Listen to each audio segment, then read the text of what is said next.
আপনি কি ভাবছেন চিঙ্গারি শুধু গাজা আর ফিলিস্তিনে আছে? এই চিঙ্গারি গোটা পৃথিবী জুড়ে ছড়িয়ে পড়বে। আপনি কি মনে করছেন গাজওয়ায়ে হিন্দ হবে হিন্দুস্তানের মাটিতে? গাজওয়ায়ে হিন্দে 20 কোটি মুসলমানের প্রাণ যাবে। আপনারা জানেন রাসূল আকরাম সাল্লাল্লাহু আলাইহি সাল্লামের হাদিস, আখরি জামানায় তোমরা দেখতে পাবে এমন একটা যুগ আসবে যে যুগে পৃথিবীর পুরনো যুগের পাপগুলো নতুন ভাবে মডেলিং ভাবে আসবে। আপনারা কি নজর দিয়েছেন? আপনার চোখের সামনে পুরনো যুগের পাপগুলো এসে দাঁড়াচ্ছে। পুরনো যুগের পাপ নাম পাল্টিয়ে যাচ্ছে পাপগুলো, কিন্তু পাপ এসে দাঁড়িয়ে যাচ্ছে। এক নম্বর, আপনি দেখতে পাবেন এখন বর্তমানে সমকামী পৃথিবীতে বহুত ভাবে প্রভাব ফেলিয়ে দিয়েছে। পোচা সমকামী ভারতে লিগেল হয়ে গেছে, সুপ্রিম কোর্ট রায় দিয়ে দিয়েছে ভারতে লিগেল সমকামী। আপনাকে আমাকে নিজের ঈমান নিজে দিকে বাঁচাতে হবে। সকলে জোরে বলুন ইনশাআল্লাহ। অনেক শিক্ষিত লোক, অশিক্ষিত মানুষ আছেন চাষিবাসী, সেই ভাইরা হয়তো জানেন না সমকামী কি। ছেলেই ছেলেই বিয়ে আর মেয়েতে মেয়েতে বিয়ে। এই পাপটা আজকের পাপ নয়, হযরতে লূত নবীর কওমের পাপ। এই পাপের কারণে আল্লাহ পুরো লূত নবীর কওমকে ধ্বংস করেছে, সাগরের উপরে পাল্টিয়েছেন। আজ পর্যন্ত সেই সাগরটার নাম বৈজ্ঞানিকরা রেখেছে মরা সাগর, যেখানে একটা পোকা মাকড় পর্যন্ত জন্মায় না। এই পাপের কারণে আল্লাহ কোরআনে এমন একটা লাকির টেনেছেন, হযরতে লূত নবীর বিবি জাহান্নাম। এটা আর ফিরবে না, এটা আর ফিরবে না।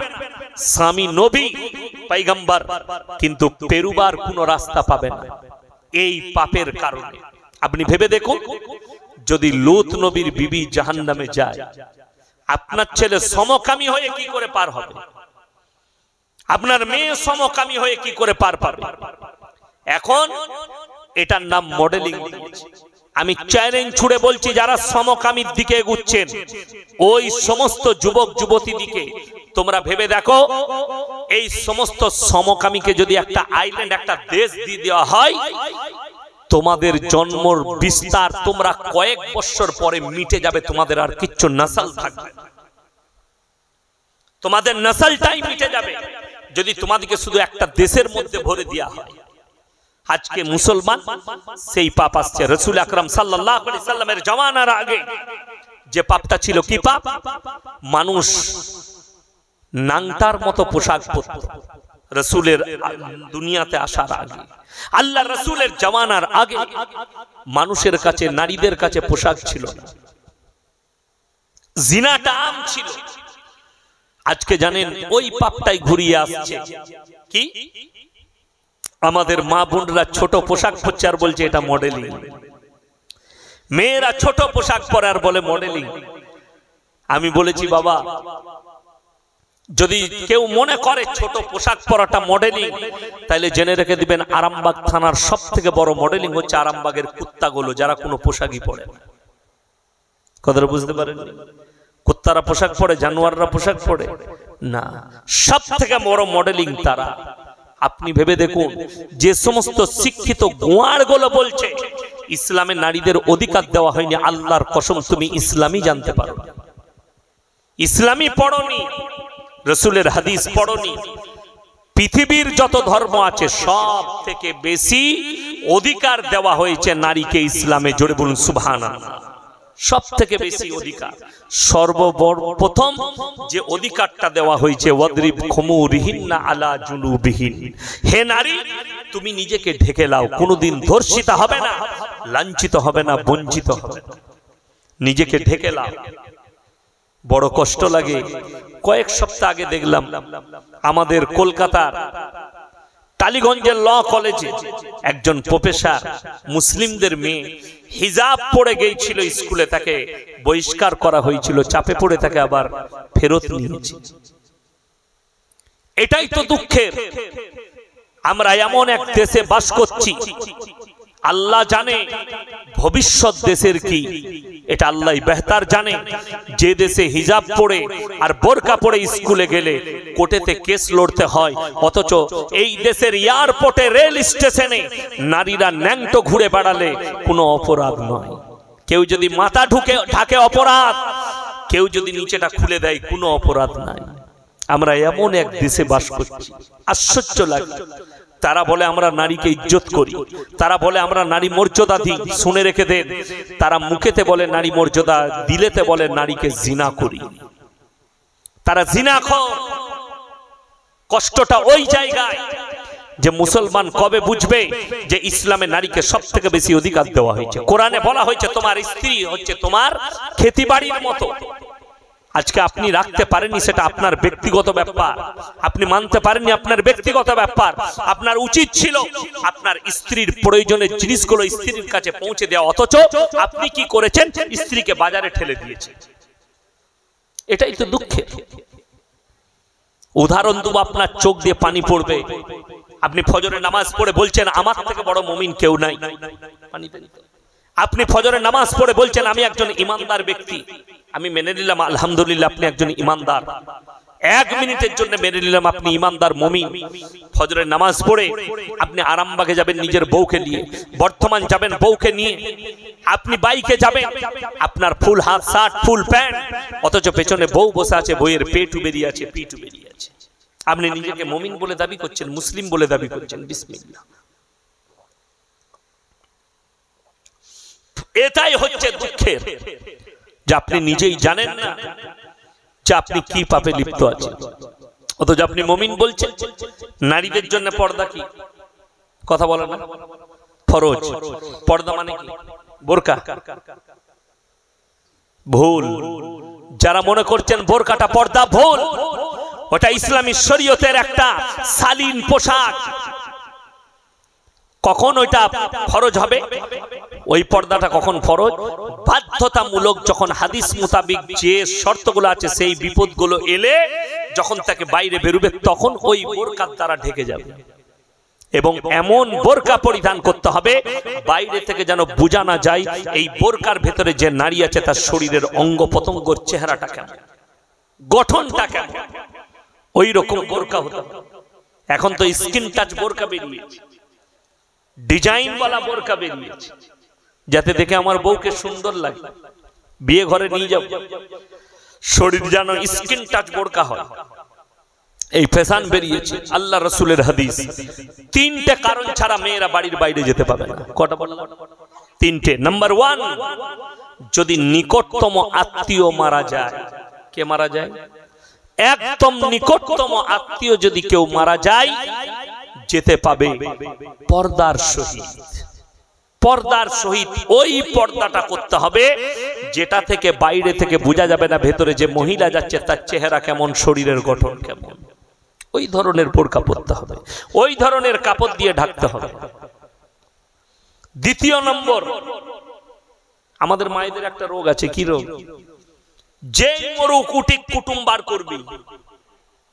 করবে না? কোথাকার কে মরেছে ও জানে না, আপনি আত্মীয় খুঁজে পাবেন না, কিন্তু উঠিক খুঁচিয়ে আত্মীয় বার করবে। আমরা তো এখনো কুটুম বাড়ি গেলে মাকে বিবিদিকে জিজ্ঞেস করি, হ্যাঁ গো আমাদের কে হয়, করি না? করি না। কিন্তু মেয়েদিকে জিজ্ঞেস করতে হবে না, তোর বুবুর ফুপুর অমুকে তমুক করে ঠিক কুটুম বার করবে, দিয়ে চলে যাবে। তোমার জানাই না। আমি হাদিস শোনাবো, শুনেলেন। তিনটে হাদিসে নিষেধ করা হয়েছে। 2 নম্বর, যদি নিজের শরীর গুরুতর অসুস্থ হয় তখন পর্দার সহিত ডাক্তারখানায় যেতে পারে। নাম্বার 3, যদি হজ ফরজ হয় হজ করতে যেতে পাবে, যার সঙ্গে যদি স্বামী না থাকে, যদি স্বামী মারা যায় তাহলে যার সঙ্গে বিবাহ হারাম তার সঙ্গে যেতে পাবে। হলো 3টে। এরপর চলুন, যদি বলেন পর্দা কি, যে মহিলারা মারা শুনছেন, এখন তো আমাদের মায়েরা এত পাওয়ারফুল, ও স্বামীকে মানিয়ে না, ভেড়া মনে করে। ঠিক বললাম? যদি বলে মায়ের ঘর যাব, স্বামী কোথায়? বলে স্বামী দিল্লিতে আছে। তাকে জিজ্ঞেস করার কোনো প্রয়োজন নেই, প্রয়োজনই মনে করে না। স্বামীর হুকুম ছাড়া পায়ের নখটা বের করা নারীদের জন্য হারাম, এবং যদি বার করে বিনা অনুমতিতে তো সে জাহান্নামের গাড্ডায় পা রাখছে। হাদিস শুনে দেন, আল্লাহর হাবিব সাল্লাল্লাহু আলাইহি সাল্লামের কাছে একজন সাহাবীর বিবি লোক পাঠালেন, গেল, কি ব্যাপার? অমুক সাহাবীর বিবি ইয়া রাসূলুল্লাহ পাঠিয়েছে, আমার স্বামী ইসলামের প্রচারে গেছে, সফরে আছে, আমার মা খুব অসুস্থ, আমি কি দেখতে যেতে পারি? রাসূল আকরাম সাল্লাল্লাহু আলাইহি সাল্লাম বললেন, সেই সাহাবীর বিবিকে বলে দাও স্বামীর অনুমতি ছাড়া পায়ের নখটাও বের করা শরীয়তে হারাম। সেই সাহাবীর বিবি গেলেন না। এরপরে দ্বিতীয় নম্বর, কিছুদিন পরে স্বামী আবার অসুস্থ হয়ে গেলেন, এই স্ত্রীর তিনার মা আরো বেশি অসুস্থ, মন্নপন্ন। এরপরে আবার খবর পাঠালেন, ইয়া রাসূলুল্লাহ, আমি কি মায়ের শেষবারের মতো একবার মুখটা দেখতে পারি না? আমার মা মন্নপন্ন। রাসূল আকরাম সাল্লাল্লাহু আলাইহি সাল্লাম আবার বলে পাঠালেন, তাকে বলে দাও সেই সাহাবীর বিবিকে, তোমার স্বামী সফরে আছে, তোমার জন্য পায়ের নখটা বের করা হারাম। কিছুদিন পরে খবর এলো, তোমার মা ইন্তেকাল করেছে, একদম একটু দূরে বাড়ি। কানতে লাগলেন আর রাসূলের কাছে খবর পাঠালেন, ইয়া রাসূলুল্লাহ, আমার মা ইন্তেকাল করেছে, এরপরে কি আমার মায়ের মুখটা একবার দেখতে পারি, চেহারাটা? রাসূল আকরাম সাল্লাল্লাহু আলাইহি সাল্লাম বললেন, তোমার স্বামীর অনুমতি ছাড়া তুমি পায়ের নখটা বের করতে পারবে না। সেই সাহাবীর বিবি আর গেলেন না। মায়ের জানাজা উঠে গেল, জানাজার নামাজ হয়ে গেল, দাফন কাফন হয়ে গেল। রাসূল আকরাম সাল্লাল্লাহু আলাইহি সাল্লাম খবর পাঠালেন, আমার সাহাবীর ওই বিবিকে খবর দাও, তোমার স্বামীর ফরমাবরদারি করার কারণে আল্লাহ তোমার মাকে ক্ষমা করে জান্নাতি করেছেন। জোরে বলুন সুবহানাল্লাহ। এটা রাসূলের হাদিস।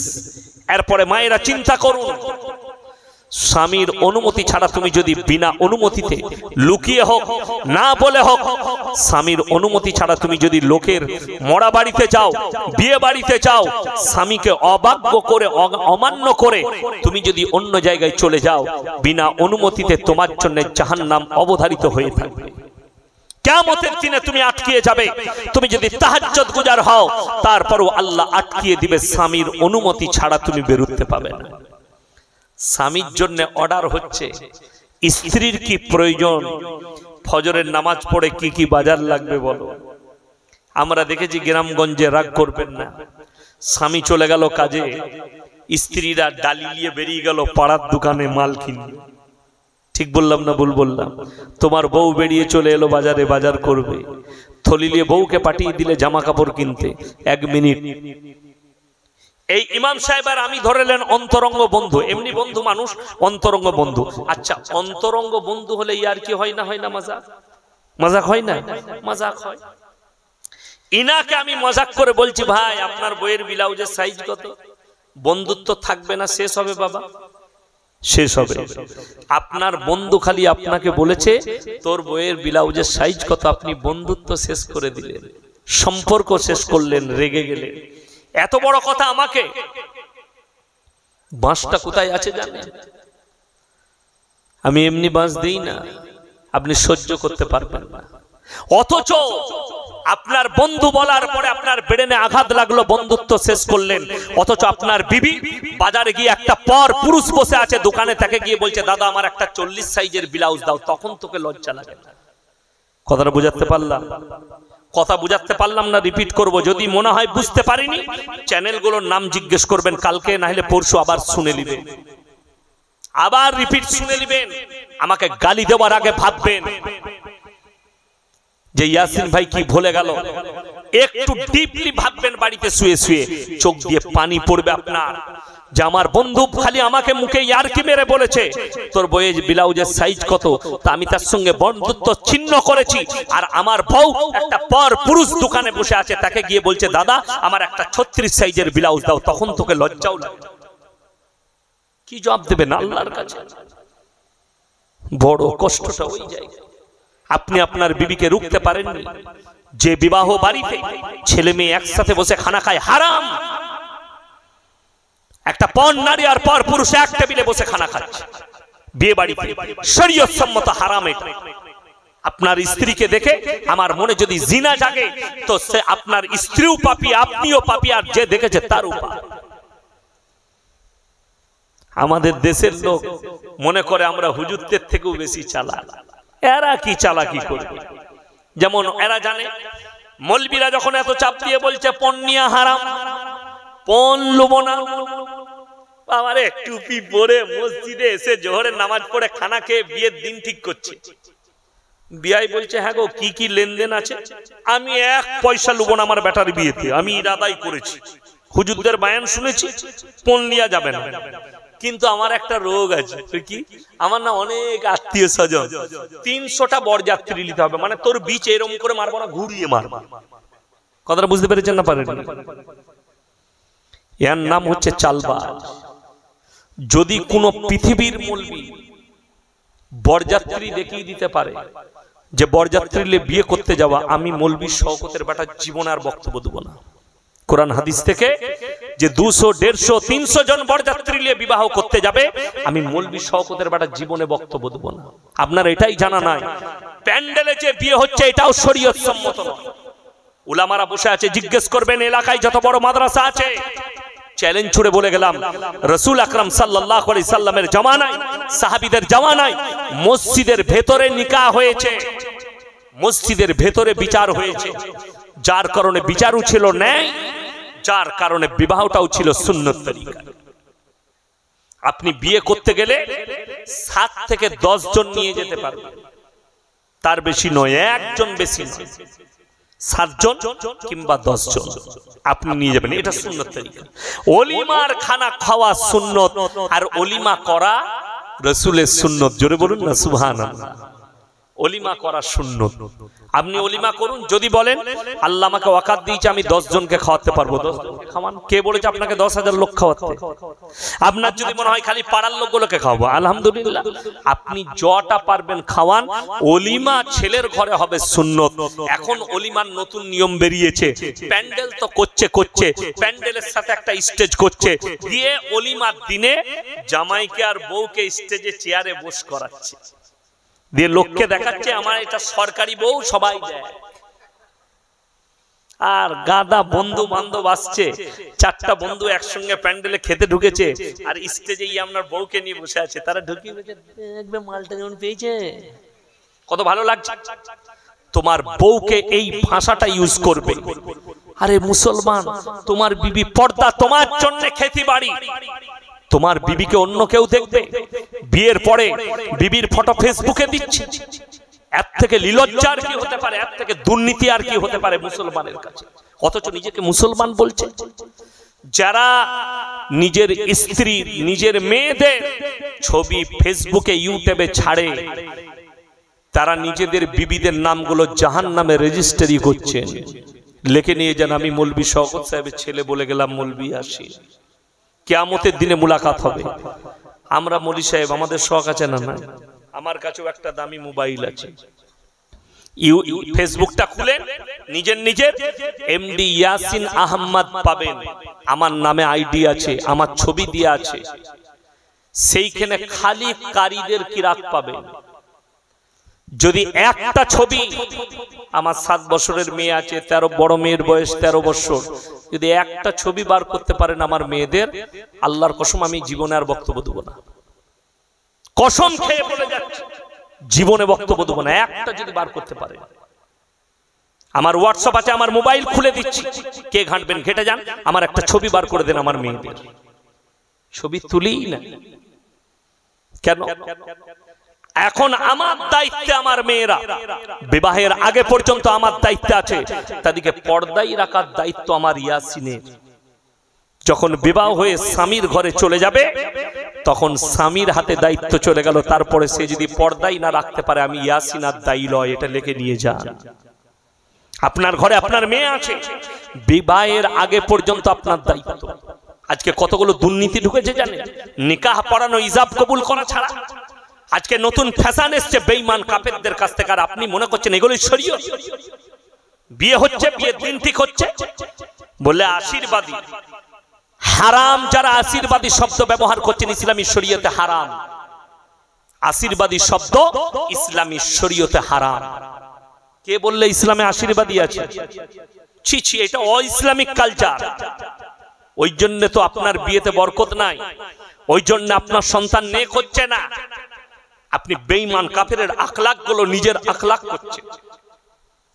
দিন ঠিক হবে, দু চারটা দিনদার লোক সেই জায়গায় সর্বপ্রথম যাকে রাখবেন সে হচ্ছে গ্রামের মাথায় ইমামকে রাখতে হবে। কেন? ইমাম এই জন্য থাকবে সেখানে যেন কোনো শিরক বিদআত মূলক এবং অইসলামিক কালচার সেখানে না উঠে। ওই জন্য ইমামকে রাখতে হবে। যদি ইমামকে না রাখতে পারেন, গ্রামের যদি কেউ মুবাল্লিগ থাকে তাকে রাখুন, গ্রামের যদি কেউ আল্লাহওয়ালা লোক থাকে তাকে রাখুন, গ্রামে আপনার পছন্দ মতো আলেমকে আপনি বস করিয়ে রাখুন। যেখানে দিন ঠিক হবে, বিয়ে দিন ঠিক হয়ে গেল, অমুক দিনে হবে, মসজিদের ভেতরে নিকাহ হবে। আমার এক ছাত্রর বিয়ে আমি পড়িয়েছি, আমি দিয়েছি, সাথে করে গেলাম, মসজিদের ভেতরে নিকাহ পড়ালে আমি আছি। বললে হুজুর ঠিক আছে। মসজিদের ভেতরে আমি যাচ্ছি গাড়িতে, দেখলাম এক জায়গায় গাড়িটা দাঁড়িয়েছে, বাজারে গুসকারা বাজার। কি করছি? হুজুর ডাব কিনছে। আমার ডাব কেন? বললে যতক্ষণ না বিয়ে পড়ানো হবে মেয়ের মা বাপ কিছুই খেতে পাবে না, বিয়ে পড়ানোর পরে প্রথম ডাবের পানিটা খাবে। আমি খাওয়াবো, আমার গাড়িতে দে। বড় বড় ডাব কিনে গাড়িতে চেপে গেলাম। আমার যে ম্যানেজার আছে আমি বললাম ভেতর দিয়ে পেছনে যা, স্কুল ড্রাইভারটা বার করলি, আমরা ডাবটা ফুটো কর। মুখগুলো কাটাই ছিল, দুটোই খেয়েলিস। বিয়ে পড়ানোর পরে আমার গাড়িতে খুঁজতে গেছে ডাবগুলো কই, বলে ডাব তো হুজুর খেয়ে লিয়েছে। আমি বললাম সাদা পানি খাওয়া। আগে আমাকে বুঝো এটা শরীয়তে কোথায় আছে যে যতক্ষণ পর্যন্ত মেয়ের বিবাহ নিকাহ না হচ্ছে ততক্ষণ মা বাপ খেতে পাবে না। এটা 1 নম্বর বেদাত, কাঁচা বেদাত। সকাল থেকে সব খাবে, মা বাপের খুশি। আজকে মেয়ের বিবাহ হবে, বিবাহ বন্ধনে অটুট হবে, সব খেতে পাবে। এগুলো তো চালবাজ, এগুলো অইসলামিক কালচার, খেতে পাবেন। কোথা থেকে এলো? বেঈমান কাফেরের কাছ থেকে এসেছে। তা না হলে যদি বলো আল্লাহকে বিশ্বাস করি, তাহলে হাজতের রোজা রাখো। আজকে আমার মেয়ের বিয়ে, আজকে আমি রোজা রাখবো, খুশিতে জায়েজ আছে। কিন্তু তুমি উপোস থাকবে, দিয়ে বিয়ে পড়ানো হলে তবে পানিটা খাবি, তোর পেটে গুড়ালতে হবে। আরামখোর, শরীয়ত তোমার বাপের, তুমি নিজের মতো করে চালাবে। এটা অইসলামিক কালচার। কোথায় পেলে? আজকে ভেবে দেখুন, নিকাহ মসজিদের ভেতরে হলে কোন হারামখোর ক্যামেরাওয়ালা আসতে পারবে না। পারবে? পারবে? কেউ পারবে না। শুনেলেন অনেকজন প্রশ্ন করে, হুজুর আপনাদের জলসা রেকর্ডিং হচ্ছে, আপনাদের জানা আছে আমাদের উলামারা পেঁচিয়েছে, মুসলমানরা পেছনের মূল কারণ হচ্ছে সোশ্যাল মিডিয়া ইউজ না করা। এই সোশ্যাল মিডিয়া যতদিন ছিল না, যেখানে জলসা হতো সেইখানেই অটুট থেকে যেত, ঠিক কিনা? এখন বলছে ইয়াসিন সাহেব তেজি বক্তা, ইয়াসিন সাহেব আগুন ঝরানো বক্তব্য দেয়। আরে মৌলভী শওকত সাহেবের বক্তব্য যারা শুনেছে ছোটবেলায়, যাদের দাড়ি পেকে গেছে, তারা জানে কি ছিল। যদি সেই জামানায় এই ইউটিউব আর ফেসবুক থাকতো, ইয়াসিন সাহেব বাচ্চা ছিল শওকত সাহেবের কাছে। আমি যা শুনেছি, এখনো যা শুনি, আমাদের গলসি থানায় 6 ঘন্টা বক্তব্য দিয়েছে, টানা রাত কাটিয়ে দিয়েছে গোলাম মুর্তজা সাহেব আর আমার আব্বা। সারা রাত জলসা করে দিয়েছে, দুজন মিলে 5 ঘন্টা করে 10 ঘন্টা। ফজরের নামাজ পড়ে লোক ঘর গেছে, সারা রাত জলসা। সেই বক্তা মেদিনীপুরের ডঙ্গলসা বলে একটা জায়গায় বেরিয়ে জেনারেটর ভেঙে দিয়েছিল। মুর্তজা সাহেব আর আব্বা জান লুকিয়ে পালিয়েছে। আমার জানা, জিজ্ঞেস করবে, স্টেজে আসবে, সেরকম বক্তা। ওই জন্য আমাকে তেজি বলে লাভ নাই। আমার আব্বা জানের তেজ এখন আপনারা দেখেন, বয়স হয়ে গেছে, যারা শুনেছে তারা জানে। আমার ভাই, কষ্টটা ওই জায়গায়, আপনি দিনটাকে দিন মনে করছেন না। বিবাহ বন্ধন একটা রাসূলের সুন্নত। গায়ে হলুদ ইসলামে নাই। আপনি হলুদ যে কোনো দিন মাখতে পারেন, পারেন না? পারেন না? এই শুনেলেন যাদের গালে ব্রণ হয়, হয় না? হয় না? ব্রণ হয়, ঘা হয়, তাদের জন্য ওষুধ একটা, সেটা হচ্ছে কাঁচা পাতার কাঁচা নিম পাতা আর হলুদ একসাথে বেটে মাখবেন, ভালো হয়ে যায়। ও কোনো অসুবিধা নেই, মাখা যাবে।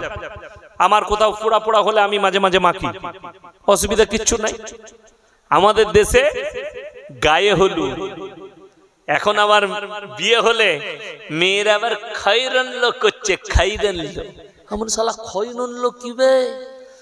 বলে আপনারা হুজুর বুঝবেন না, একটা গান আছে, কোমরে কলসি নিয়ে পুকুরে পানি নিয়ে আসতে দিয়ে ভিডিও করছে। কি যে করবে ভিডিও করে। আচ্ছা আপনি বলুন, বিয়েতে ভিডিও করে শরীয়তের কোনো লাভ? কথা বলে না লাভ। এই জলসাটা অমুসলিম ভাইদের কাছে পৌঁছাবে না পৌঁছাবে না? পৌঁছাবে। কি লাভ আছে বলে দিই, শুধু আপনার আমার ভক্ত নন, বহু হিন্দু ভাই আমার ভক্ত আছে, তাদের কাছে পৌঁছাচ্ছে। আমি এই কুরবানির সময় আমার এক বন্ধু গরু দিয়েছিল, গরু পাঠিয়েছিল আমাদের আউস গ্রাম থানায়। একটাই গ্রাম 130 ঘর একসঙ্গে ইসলাম কবুল করেছে। জোরে বলুন সুবহানাল্লাহ। আমি তাদের কাছে প্রায় যাই, তারা আমার বক্তব্য শুনে, তাদেরকে কেউ কি দাওয়াত দিতে হয় না। সোশ্যাল মিডিয়ায় বক্তব্য শুনে যে ইসলামে পৃথিবীর মানুষকে কতটা ভালোবাসা দিয়েছে, রাসূলের আখলাক কি, চরিত্র কি, আর ইসলাম কি, এটা বুঝার পরেই আল্লাহ তাদেরকে হিদায়াত দিয়েছে। এই সোশ্যাল মিডিয়া এতটা কাজ করেছে, আমাদের উলামাদিকে বহু আগে সোশ্যাল মিডিয়া ইউজ করতে হতো। আজকে বহু জায়গায় আমি দেখছিলাম যে বহু বিতর্কই চলছিল। দিল্লি নিজামুদ্দিনের মৌলানা সাদ সাহেবের বায়ানও এখন ইউটিউবে আসছে, ফেসবুকে আসছে। কেন? লোকের কাছে হকটা পৌঁছাতে হবে। আমার নামে যদি কেউ উল্টো পাল্টা বলে সোশ্যাল মিডিয়ায়, তো আমাকে সোশ্যাল মিডিয়াতেই তার কাছে আসল দাওয়াতটা পৌঁছাতে হবে, ঠিক কি না? তা না হলে হবে না। ওই জন্য যদি ইসলাম প্রচারের জন্য, ইসলামের লাভের জন্য যদি কেউ মোবাইল ইউজ করে, ফেসবুক ইউটিউব জায়েজ আছে। ইসলামের লাভের জন্য, দাওয়াত পৌঁছাবার জন্য জায়েজ আছে। কিন্তু আপনি বলুন, একটা বিয়েতে ক্যামেরা করে, এটাতে ইসলামের কোনো লাভ আছে? লাভ নাই। ইসলামে ফটো তুলে লাভ নাই। ওই জন্য মোবাইলে দেখুন, মোবাইলে ফটো তুলেন তো মোবাইলের ফটো কিন্তু আলাদা। কথাটা বুঝতে পারেননি? মোবাইল মিটে গেল, ফটো মিটবে না? মিটবে না। কথা বলে না? ফটো মিটে গেল, মোবাইল শেষ, ফটো শেষ। অনেকজন মনে করে মোবাইলে কোরআন শরীফ পড়া যাবে কিনা। অবশ্যই পড়া যাবে। মোবাইলের কোরআন শরীফটা কোরআন শরীফ নয়, ওইখানে একটা স্ক্রিন, ওটা স্ক্রিনে যেমন একটা ফটো আসে, ফটোটা ভাসে, ডিলিট করে দিলে ডিলিট হয়ে গেল। কোরআন শরীফটা মিটিয়ে দিলে মিটে যাবে। কেন? কোরআন শরীফ ওই মোবাইলের ভেতরে একটা ছবির মতো ছায়া। আচ্ছা আপনি যদি মনে করেন হাতে করে ডিলিট করে মুছে দেবো কোরআন শরীফটা, কাগজের কোরআন শরীফটা মুছবে, কিন্তু মোবাইলেরটা মুছে যাবে। মোবাইলেরটা মুছে যাবে। ওই জন্য মোবাইলের ছবিটা ছবি নয়। আপনি চেষ্টা করবেন যে আপনার ছবি যেন মোবাইলের দ্বারা না ছড়ায়, মোবাইলের দ্বারা না ছড়ায়। আমার যারা ছবি তুলে যেখানে যাই, আমি পরিষ্কার বলে দিই, দায়ী তোমরা, ডিলিট করে দিবে। আমি মারা গেলে আমি তোমাদেরকে দায়ী করে যাচ্ছি। আমার যারা ছবি তুলে, তো কষ্টটা ওইটাই। আমাদের অনেক ভক্ত আছে, গেলেই বলে হুজুর একটা সেলফি নেবো। সেলফি নিচ্ছে আমার, কিন্তু চুল কেটেছে শুয়োরের মাথার মতো, পোশাক পরিচ্ছদ ফিল্মের নাচনেওয়ালাদের মতো। আপনি বিবাহটাকে সুন্নত মনে যখন করছেন, আপনাকে খুঁজতে হবে রাসূলের সুন্নতটা কি, ঠিক কি না? রাসূলের সুন্নত আপনাকে খুঁজতে হবে। কিন্তু আমরা খুঁজি নতুন নতুন জিনিসের আমদানি। 3 দিন আগে থেকে ডিজে লাগাচ্ছে, 5000 টাকা দিয়ে ডিজে ভাড়া করছেন, অথচ ইমাম সাহেবকে বিয়ে পড়ানো 1000 টাকা দিতে গেলে এদের জানে লাগে। ঠিক বললাম না ভুল বললাম? ইমাম সাহেবকে 1000 টাকা দিতে পারবে না বিয়ে পড়ানো, অথচ হারামখোর 5000 টাকা ভাড়া করে ডিজে বাজাচ্ছে, গান নাচ করছে, হিজড়ে নাচাচ্ছে। নিয়ে এসে বেটার বিয়েতে টাকা হয়েছে, শুনলেন কোরআন শোনাবো, ইন্নাল মুবাদদিরিনা কানু ইখওয়ানাশ শায়াতিন ওয়া কানাশ শাইতানু লিরাব্বিহি কাফুরা। আমার আল্লাহ রাব্বুল আলামিন শয়তানের সঙ্গে তুলনা করেছে যারা অপব্যয় করে আর যারা অপচয় করে, এই দুজন হচ্ছে শয়তানের ভাই। কোরআনের শয়তান জান্নাতি না জাহান্নামী? জাহান্নামী। তার ভাই যারা হবে তারা জান্নাত যেতে পারবে? যদি বলেন অপব্যয় কি, অপব্যয় হচ্ছে আল্লাহ বিরোধী কাজে, ইসলাম বিরোধী কাজে টাকা খরচ করা। গানে বাজনায়, লোটো, আলকাপ, জুয়া, সুদ, মদ, গাঁজা, যতগুলো ইসলাম বিরোধী কাজ আছে, এই মধ্যে যদি টাকা খরচ করেন, যেমন বিবাহেতে আমাদের দেশে লগ্ন ধরলে বলে আই বড় ভাত, আর সেই দিনে রং খেলা হয়। রং খেলে না খেলে না মুসলমান? রং খেলে, শরীয়তে হারাম। এই যে আমাদের দেশে অনেক মানে কে কোথায় জিতেছে জানি না, রাজনৈতিক দল অনেক জিতেছে, যে যেখানে জিতেছে দেখবেন বিজয় মিছিল হয় না বিজয় মিছিল মুসলিমরাও করছে, যেহেতু সে রাজনীতি করে। বিজয় মিছিল যদি গান বাজনা রং খেলে করে মুসলিমের জন্য হারাম। আপনি বিজয় মিছিল করতে পারেন, বিজয়ের উচ্ছ্বাস সাহাবীরাও করেছেন, কি পড়ে? নামাজ পড়েছে, খুশি হয়েছে, নামাজ পড়েছে, খুশি হয়েছে, তারা খুশি পালন করেছে। কিন্তু আপনার আমার মতো নোংরামি নাচ গান, আপনার আমার মতো বেল্লালাপনা করে নয়, তারা যেটা করেছে শরীয়ত সম্মত করেছে। জোরে বলুন সুবহানাল্লাহ। আপনি খুশি পালন করুন, আপনি জিতেছেন, কিন্তু শরীয়ত সম্মত হতে হবে।